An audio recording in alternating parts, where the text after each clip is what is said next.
Here's something most entrepreneurs won't tell you. The reason their business is stuck at 50K a month isn't because of the offer, it's not their market, it's because they outsource the wrong departments to agencies who just don't give a damn about their success. Sound familiar? Well, first of all, my name is Craig, and over the past couple of years, I've spoken with probably hundreds of business owners generating anywhere from 25K a month to multiple 7 figures per month actually. And I've noticed a pattern with these businesses. The ones that are scaling past 7 figures, well, they know exactly when to bring things in-house and when to outsource. And the ones that are stuck and basically plateauing, well, they're bleeding money to agencies that treat them like they're just another retainer check. Now, today I'm going to break down the in-house versus agency debate across your most critical departments: sales, marketing, and operations. And by the end of this video, you'll know exactly where you're leaving money on the table and how to bring more of that in-house. Now, let's start with sales, because this is where I see the biggest mistakes and the most expensive ones happen. Now, here's the cold, hard truth about outsourced sales agencies. They do not care about you or your business. And before you think I'm being harsh, let me explain their business model and just look at it from an outside perspective, right? Because once you understand it, you'll see why this isn't an opinion. It's just math. Now, an outsourced sales company typically has 15, 20, maybe 30 clients at any given time. They're basically taking commission from every single one of those clients. So what happens when you're having a bad month, when your leads need extra nurturing, when you basically need somebody to do a 3rd, 4th, even 5th follow-up? Nothing's going to happen. Absolutely nothing.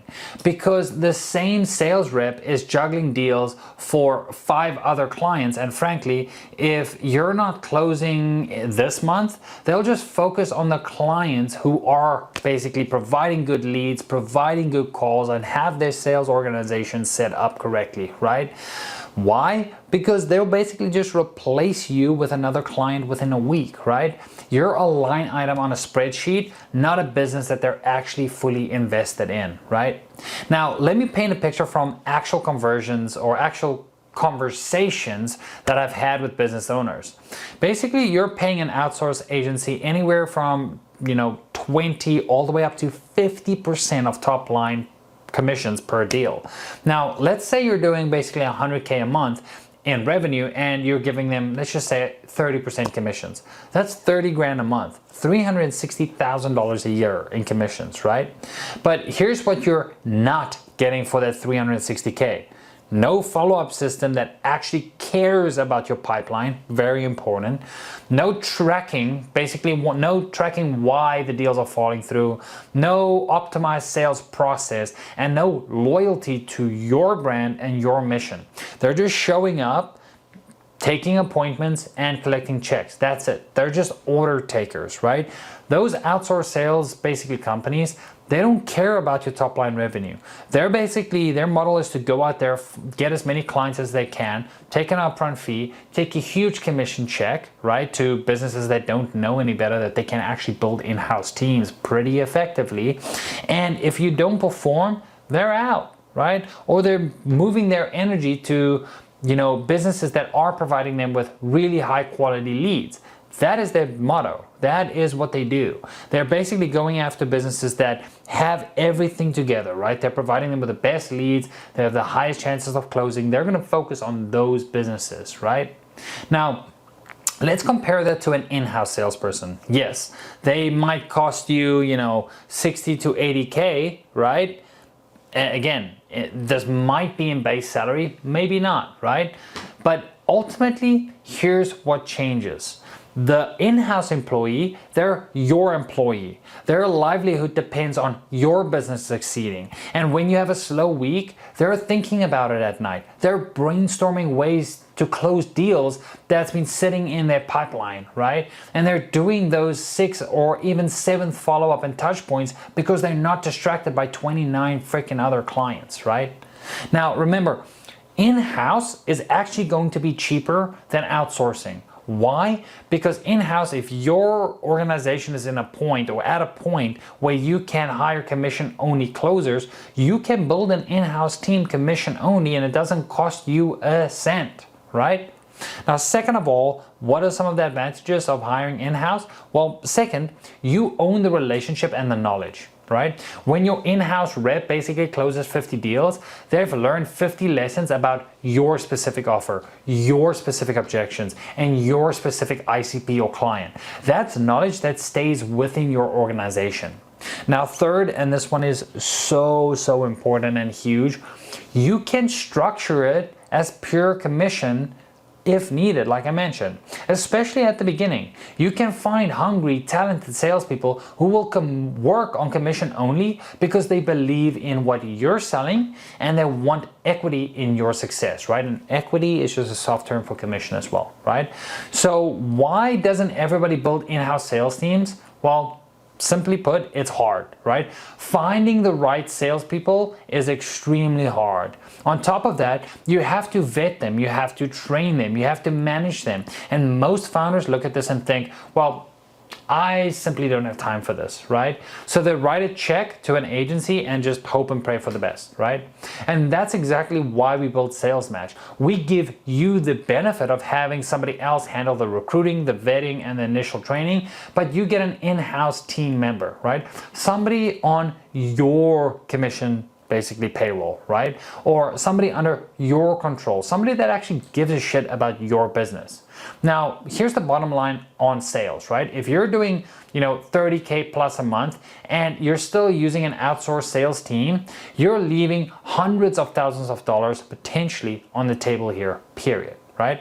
Now, let's shift our concentration because I am biased with the sales department, right? Because we build in-house team for salespeople. Just wanted to mention that. And if you are looking for us to basically handle all of that and build you an in-house sales team, there's more on that on the links below, but I digress. Now, let's talk about marketing because this one's more nuanced. Now, unlike sales, I actually think there's a time and place for marketing agencies. But, and this is a massive but, finding the right agency is like finding a needle in a haystack, let's face it, right? Here's why marketing is a little bit different.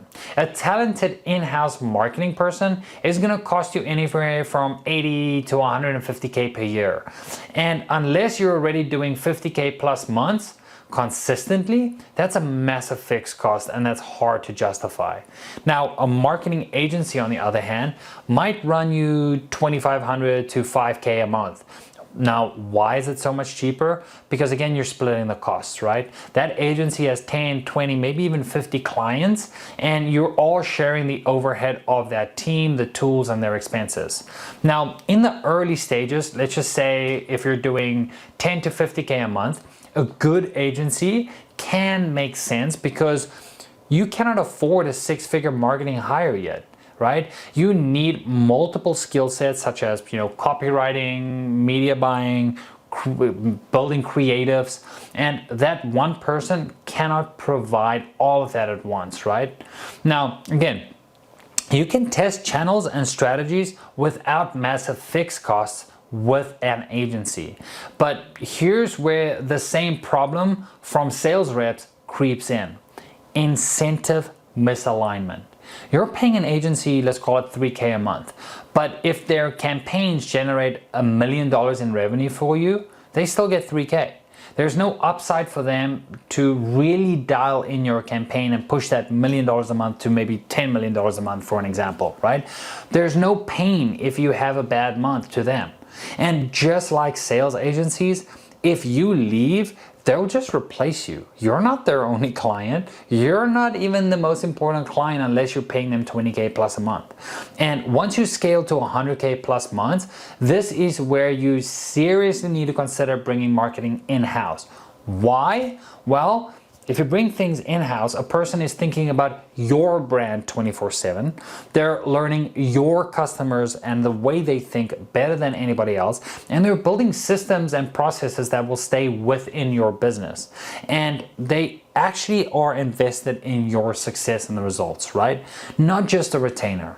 Yes, you'll pay more in raw dollars, but the ROI is exponentially higher because they're not splitting their attention across 30 different brands. They're stuck on you and invested in your business. Now, start with an agency if you really must, but be extremely selective with who you work with. Interviewing them, or basically interview them like you're hiring a VP of marketing, because effectively you are. Check their case studies, talk to their current clients, and make sure that the incentives align as much as possible, right? For me personally, when I started with, a marketing agency, I will give them I'll pay them their retainer, and I'll also give them a cut of the pie, right? A piece of the pie, right? Basically commission of every single deal, because that's how you can keep them motivated, right? Now, the moment you can afford it, bring marketing in-house, right? Now, let's talk about operations here, because that's another, important department. And this is where most founders basically screw up from day one. Now, here's a non-negotiable truth. When you're starting your business, you are the operator. You need to be in the weeds. You need to know every system, every process, and every detail about how your business runs. Why? Well, because your operations is the backbone of everything. It's your fulfillment, it's your customer experience, your internal systems. And if you outsource this before you understand it yourself, you're building a house on sand, right? Now, let's talk about when it makes sense to bring an in-house operator, right? Now, once you scale, and I'm talking about, consistently hitting 50 to 100K plus months, that's when you bring in an in-house operator, not an agency, not a consultant who's juggling 10 other clients, an actual employee who wakes up every day thinking about how to make your business run smoother. Now, basically, why in-house only for this position? Well, operations requires intimate knowledge of your business, your product, and your service, right? They need to be available in real time when things break, and they will break, right? They're building systems and are accustomed to your specific business model, right? You need somebody who's thinking 3, 6, 12 months ahead, not just solving today's problems, right? And operation agencies, they don't exist in any meaningful way for a reason. You cannot outsource the core functionality of your business. You can outsource certain tasks, you can outsource projects, but you cannot outsource operations. Now, let's zoom out, because there is a bigger principle at play here. Every successful entrepreneur I know understands this, that your team is your business. Not your offer, not your funnel, not your marketing, your people. And if you have a weak team, you simply have a weak business. And if you have a strong team, well, you have a strong business. It's literally that simple. And here's the trap that most founders I see fall into. They think juggling a team, or they think basically building a team when they sign contracts with agencies. That's what they think. I'm building kind of a team when, I have this agency and this agency and this agency. I have a great team. But here's the thing. You're not building a team. You're renting attention from people who don't care if you succeed or fail. Now, this is the core issue with agencies, whether it's sales, marketing, or anything else. It's incentive misalignment. They get paid the same whether your business 2x or if your business goes bankrupt, right? They have no skin in the game. They're not lying awake at night thinking about your specific business, right? They're thinking about 30 other clients and which is the easiest and easiest way to make money and easiest clients to keep happy. That's what they're thinking about. They're not thinking about, anything else but their bottom line, right? And when the incentives are misaligned, when your business can make 5 times as much money and they still get paid the same, that's a misalignment, right? Now, what about in-house team members? Well, their mortgage depends on your success. Their career growth depends on your success. They're incentivized at the deepest level possible. Now, here's the framework you should use, and basically wrapping this up. Start with you as the operator, commission only in-house salespeople, or partner with somebody with SalesMatch to build an in-house team for you. Agencies for marketing if you must use them. And then once you scale, right, definitely have your fully onboarded in-house team, right? Bring marketing in-house, and bring an operator in-house when you hit 50K plus. Never outsource operations or sales once you can afford in-house, which again, it's actually more expensive to hire an outsourced sales agency. Or anything that directly touches your customer experience in a meaningful way, don't outsource that. Look, I get it, right? Building an in-house team is harder. Yes, it requires more effort and more management, more systems, and so on and so forth. But it's why most founders take the easy route, right? Rather than, just hire an agency, right? But if you want to build a real business, one that scales past 7 figures, one that isn't dependent on vendors who don't give a shit about you, you need to make the hard choice here. And your business will only be as strong as your team. So build a team that actually is invested in your success. And if you're ready to build an in-house team without the headache of recruiting, vetting, and training, or basically any of that, check out Sales Match in the links below. We will do all the heavy lifting and present you with cream of the crop candidates. So other than that, I really hope this video helped you, and I'll see you in the next one. Bye-bye.